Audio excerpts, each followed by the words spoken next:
안녕하세요. 저는 김명희이고요. 1970년생이고 2017년부터 입양아를 돌보고 있습니다.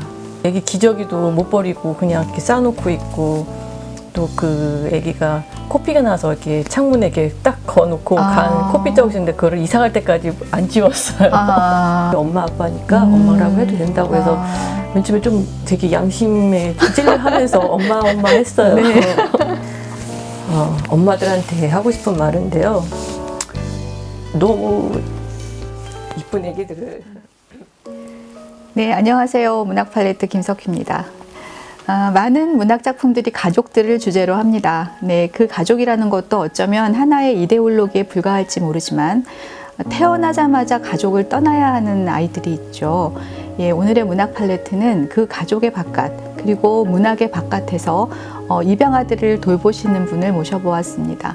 보건복지부 통계에 따르면 1955년부터 2021년까지 64년간 약 17만 명의 아이들이 해외로 입양되었다고 합니다. 국내 입양은 아주 적은 편이라고 들었고요. 예, 그런데 아이들이 태어나면 바로 입양되는 것이 아니죠. 그래서 가족을 만날 때까지 따뜻한 손길이 필요합니다. 그런 아이들을 돌보시는 분을 오늘 모셨습니다.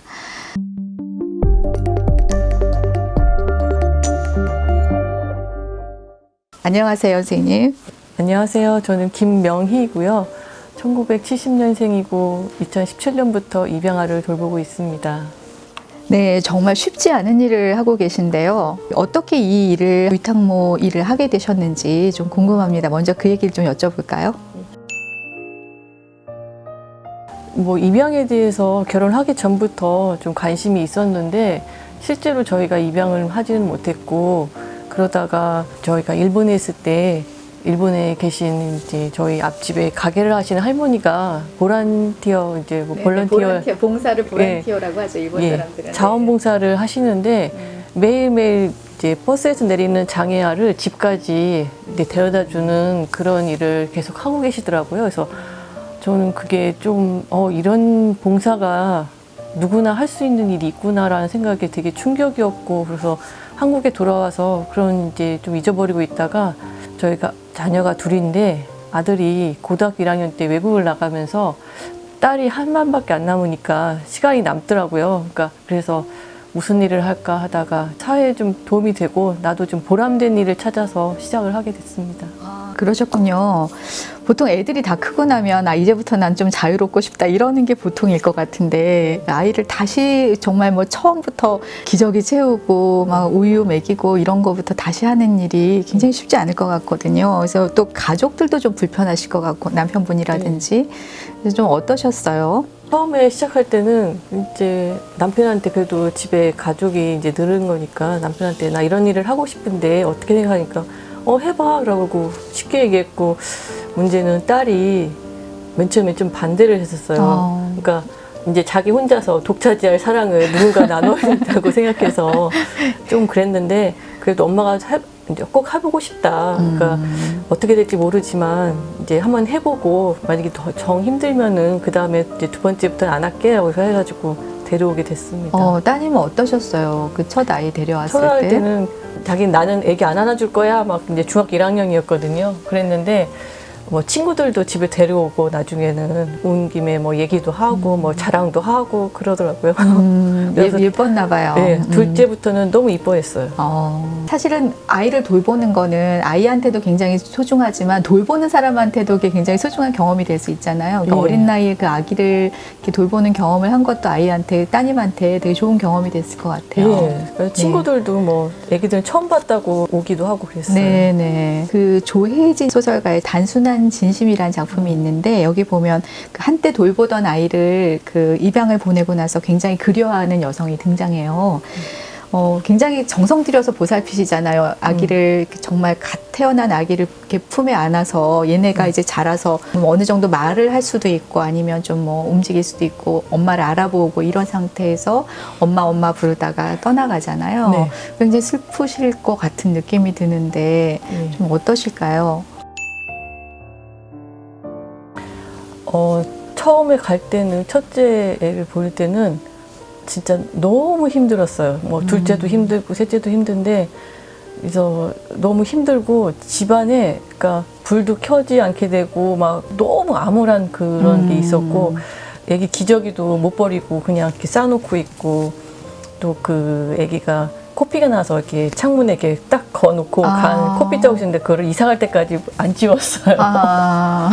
그 맨날 보면서 어머 이게 코피 여기 있었는데 하면서 그걸 쳐다보고 있고 그랬었어요. 그게 매번 이제 이별을 해야 되는 거잖아. 아이들을 맞아서 매번 이별을 해야 되고 상실감 되게 클 것 같거든요. 굉장히 힘든데 또 새로운 얘기가 오면은 또 잊어져요. 그러니까 새로운 얘기에 집중하다 보면은 이제 그 얘기가 이뻐서 그에 신경 쓰다 보면은 잠깐 잊어져요. 그러니까 그러면서 조금 이제 힘든 것이 좀 순화가 된다고 해야 되나요? 그렇게 되더라고요. 돌보다가 이렇게 입양 보낸 아이들은 이렇게 소식을 좀 이렇게 들으실 수가 있나요?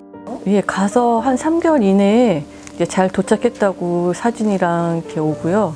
한 1년 뭐 매 보내주는 사람도 있지만 이제 보통 1년 있다가 한번 보내주고 그러고 나서 학교 입학할 때도 온다고 하더라고요.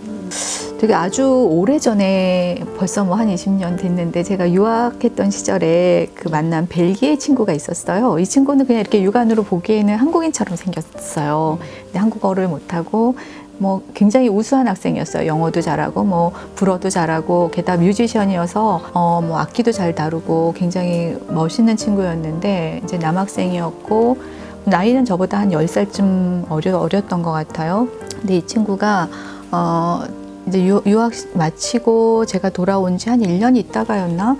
한국에 갑자기 오겠다 그러더라고요. 그래서 와라 해서 만났는데 홀트 재단에 가서 엄마를 찾고 싶으니까 가서 통역을 도와달라. 그래서 같이 갔어요. 근데 그 친구의 어머니는 초등학교 졸업이었고요. 명단이 있잖아요. 거기 이제 서류를 보니까 초등학교 졸업했고 26살이었고 시계 공장에서 일하는 공원이었어요. 아마 그 상황만 봐도 아이를 키울 수 없는 상황이 있을 수 있겠다는 느낌이 들잖아요. 근데 결국은 그 어머니 소식을 얘가 이제 못 들었어요. 그래서 찾지 못했는데 이 친구가 굉장히 키가 큰 친구였는데 정말 3단으로 접어지는 것처럼 이렇게 주저앉아가지고 얼굴을 이렇게 가리고 손으로 가리고 막 울더라고요. 근데 그 장면이 너무너무 제가 마음에 남았어요. 그래서 그때 그 친구하고 같이 이제 홀트재단 이렇게 돌아보면서 보니까 아이들이 방에 굉장히 많이 있어요. 제가 봤을 때 한 20명, 최소한 20명 정도 이상의 아이들이 있었던 것 같아요. 지금도 그렇게 해외 입양되는 아이들이 많은지 벌써 제가 본 건 뭐 한참 전이니까 지금 상황은 어떤지 그것도 좀 궁금합니다. 첫 아기가 2017년은 저기 코로나 전인데 그때가 이제 애들이 해마다 오는 순서대로 번호를 하는데 218번이었어요.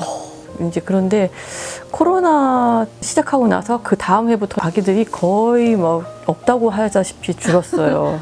제 생각인데 코로나 하면서 이제 보통 애기 엄마 아빠들이 18, 19살이 많아요. 그러니까 일단 접촉이 없으니까. 예, 일단 만남이 없으니까 그러니까 이제 줄어들지 않았을까 그래요. 그런 또 영향이 있군요. 예. 국내 입양 현황은 좀 어떨까요? 그 뭐 얼마 전에 뭐 정인이 사건 막 이런 것도 있고 그래서 굉장히 좀 불안해 보이기는 하는데 그래서 한국에서 일단 그러니까 얼핏 생각해도 주변의 눈 막 이런 거 있지 않습니까? 그래서 한국은 좀 어려워 보이는데 국내 입양은 보통 3개월 이내에 보통 결정이 돼요. 이렇게 엄마들이 이제 되도록이면 100일 전에 데려가기를 원해서 이제 하는데 좀 조건이 까다로운 게 일단 이제 아기들이 건강하게 태어났어야 돼요. 그래서 병명도 없고 그러고 그 가족력도 없고 그런 아기들 중에 특히 여자 아기를 많이 선호해요. 그래서 좀 아프거나 하면은 이제 대부분이 해외 입양으로 가고요. 그리고 국내 입양을 가기 전에 뇌파 검사까지 해서 건강한 거를 어느 정도 이제 하고서는 그럴 수밖에 없더라고요. 네, 사실 제가 이제 얼핏 생각하기에 입양아들의 입장에서 생각해 보면 가장 중요한 것은 이제 아이 스스로 버려진 존재라는 느낌이 들지 않는 거. 저는 이게 가장 케어해야 될 부분이라는 생각이 들거든요. 예. 제가 사전에 만나뵀을 때 그래도 입양되는 애들은 굉장히 형편이 나은 거다 이런 말씀하셔서 제가 좀 깜짝 놀랐는데 예, 그런 이야기를 좀 들려주시겠어요?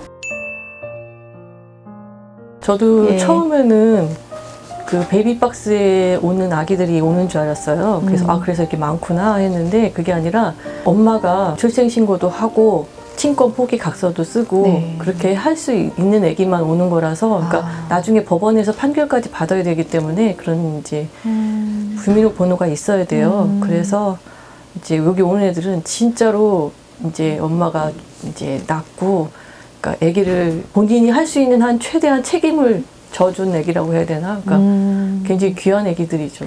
아, 그렇군요. 굉장히 어떻게 보면은 운이 좋은 케이스였다고도 말할 수가 엄마가 있겠네요. 그러니까 그 나이에 혼자 키울 수 없는데도 낳았다는 것도 굉장히 대단한 일인데 거기다가 그냥 베이비박스에 안 보내고 출생 신고도 해주고 7일 동안 데리고 있다가 그러다가 이제 견적한다는 거는 나보다 더 나은 환경을 주기 위해서 보냈다고 할 수 있죠. 그러니까 버려진 게 아니라 본인이 할 수 있는 아기를 위한 최대한의 선택인 거죠. 그렇군요. 제가 잘못 알고 있었어요. 진짜 저는 그 전에는 그런 입양되는 아이들, 버려진 아이들이다라는 인식을 가지고 있었거든요. 잘못된 인식이었네요. 그러니까 네. 어느 정도 엄마가 나를 위해 최선을 다했다. 네. 그렇게 생각했으면 좋겠어요, 아기들이. 네, 정말 소중한 말씀이에요. 근데 아까 이제 말씀 중에 해외의 경우에는, 해외 입양의 경우에는 아이가 좀 아프거나 이래도 뭐 거의 입양이 된다 그랬는데 그 차이는 어디서 올까요? 국내에서는 입양을 하고 만약에 이혼을 하면은 홀트에 전화가 온대요. 애기 어떻게 해요? 뭐 이런 얘기라든지 애가 갑자기 이제 유전이라든지 뭐 다른 걸로 병이 생겨도 애기 어떻게 해요? 뭐 이렇게 해서 파행하는 경우도 있고 그런 경우가 많아서 애기 입장에서 보면은 해외 입양 쪽이 애기 인생에서는 더 낫지 않나 하는 생각이 들더라고요. 그래서 오히려 더 아픈 애기 데려가서 한국에서는 아픈 애기들이 이제 대우가 안 좋다라는 생각이 있어서인지 아픈 애기들을 데려가는 부모도 많고요. 일단 결정이 되면은 내다라고 생각을 하고 데려가시더라고요. 제가 아까 이제 옛날 친구 얘기를 드렸잖아요. 그 친구의 경우에도 부모님이 중간에 이혼을 하셨대요. 근데 엄마하고 같이 살았다 그러더라고요. 저도 그 얘기 듣고 약간 좀 놀랐어요. 아, 이혼을 했는데도 같이 사셨구나라는 그 얘기를 듣고 되게 좀 감동을 했다고 해야 될까요? 정말 자기 자식처럼 생각하는구나라는 생각이 들었었어요. 지금 아이를 돌보는 건 굉장히 많은 사실 수고가 들 뿐 아니라 비용이 드는 일입니다. 네. 그렇죠. 근데 그 아이를 돌보시는데 어떻게 홀트에서 수고비라도 나오는지요? 예, 맨 처음에는 저는 하나도 없는 줄 알고서는 이제 그냥 뭐 얼마 하겠어. 그냥 그 정도 내가 좀 할 수 있겠지라는 생각을 했는데 월급을 주신다고 하더라고요. 그래서 그때 17년도에는 국가에서 주는 돈하고 해서 한 50만 원 돈을 받았어요. 50만 원. 50만 원이면 애기 기저귀값, 그러니까 우유값 정도밖에 안 되지 않나요? 분유하고 기저귀는 주고요. 아, 따로요? 예, 따로 네네. 주고 계절별로 이제 내복 2벌, 외출복 2벌씩 주는데 그 외에는 제가 이제 그 돈으로 쓰고 그러고 점점 좋아져가지고 정부에서 뭐 지원금이 또 작년 9월부터는 또 나오고 해서 솔직히 이런 일을 한다는 거는 돈 때문에 하는 건 아니니까. 그럼요. 그러니까, 예, 정말 저는 보람된 일로 좋은 것 같아요.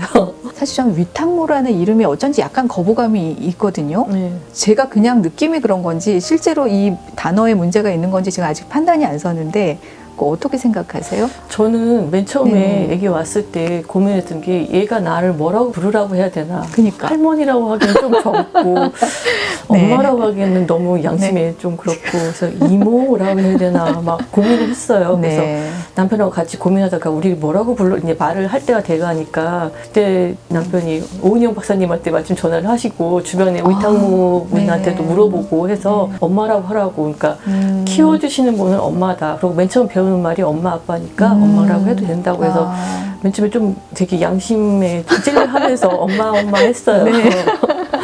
아, 그 우리 아이가 달라졌어요. 그 네. 오은영 박사님 말씀하시는 네. 거죠? 저 오은영 그때 박사님 뭐라고 말씀하셨나요? 애기들이 키워주는 분한테 엄마라고 하는 건 당연한 거라고. 오은영 박사님 해주신 말씀이시군요. 네. 아, 네. 혹시 구독자 중에 위탁모 역할을 하고 싶은 분들이 계실 수도 있잖아요. 그러니까 네. 잘 몰라서 못 하실 수도 있는데 만약에 하고 싶은 분이 계시다면 어떤 과정을 거쳐야 되는지 또 어떤 자격 조건이 있어야 되는지 그런 것 좀 알려주시겠어요? 지금 이제 이런 위탁 가정이라든지 위탁모들을 아동권리보장원으로 이양하는 지금 수순에 들어있어서 좀 변하는 과정이 잘 어떻게 될지 모르겠는데 뭐 이제까지는 홀트하고 동방사회복지하고 대한사회복지에게서 세 군데에서 위탁모를 이제 모집하는데 집에서 가까운 데에서 1시간 내로 갈 수 있는 곳을 전화하셔가지고 하면은 건강검진 이제 그 증명하고 뭐 여러 가지 이제 서류가 있어요. 그래서 자녀가 초등학생 있으면 안 되고 중학생 이상으로 해서 하고 있더라고요. 가장 기억에 남는 아이가 있을까요? 다들 그러시더라고요. 아픈 아기가 제일 기억에 남는다고. 첫 아기도 그렇고 아픈 아기가 제일 기억이 남아요. 보통 아기들이 이제 좀 숨기고 출산하는 경우가 많으니까 조금 이제 미숙아들도 많고 아픈 아기들도 좀씩 있고 한데 다들 아픈 아기가 가장 기억에 남는다고 하시더라고요. 저는 두 번째 여자아이였는데 이제 별명으로 흰순이라고. 흰순이. 예, 전에 남자애보다는 약간 여자애들이 징징거리는 게 있어서 흰순이라고 했는데 그 아기는 이제 태어날 때 미숙아로 태어나서 인큐베이터에 한 달 있었고 혈관종이 허벅지에 크게 있었어요. 그래서 아토피도 있고 신우염으로 또 고생도 했었고 심장에 구멍도 있었고 굉장히 좀 그랬어요. 그래서 두상도 약간 이렇게 삐뚤어져가지고 요즘에는 이렇게 두상을 이렇게 바로잡아주는 헬멧 같은 게 있어요. 그래서 그 헬멧도 착용했었고 그래서 각 병원마다 이렇게 매달 한 번씩만 가도 이제 두세 군데씩 꾸준히 갔어야 되고 했는데 제일 기억이 남아요. 그 아이는 어디로 입양이 됐나요? 노르웨이로 갔는데 아빠가 입양인이세요. 한국에서 입양해서 지금 의사시고 엄마는 간호사시고 노르웨이 분이시고 위에 오빠를 한 명 이제 홀트에서 입양을 했고 이제 둘째로 데려가는.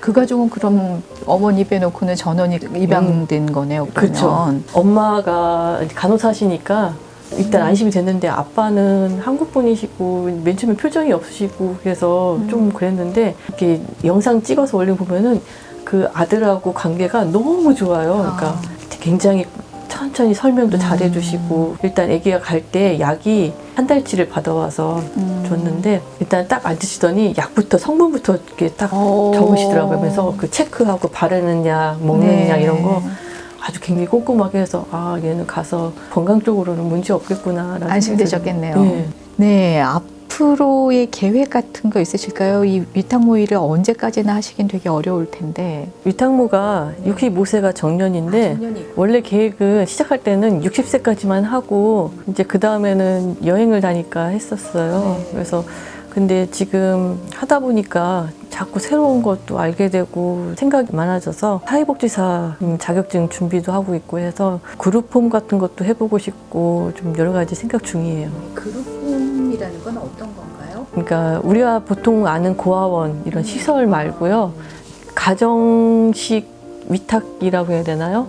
여러 아이들이 최대 5명 정도의 아이들이 이제 가정에서 이제 그렇게 크는 것처럼 똑같이 시설 상호명도 그런 것도 붙으면 안 되고요. 일반 가정집인데 애들 한 5명하고 다른 어른들하고 해서 이렇게 하는. 그런 아이들은 대체로 그러니까 밖에서 볼 때는 그냥 일반적인 가정에서 살고 있는 것처럼 보이겠네요. 그런 경우에 보통 기밀까지는 아니지만 대외적으로 이 아이들이 어쨌든 성도 다르고 막 이럴 테니까 이게 어쨌든 나타나게 될 것 같은데 그런 점에서는 이렇게 별 문제가 없을까요? 아이들이 성장하는 과정에서?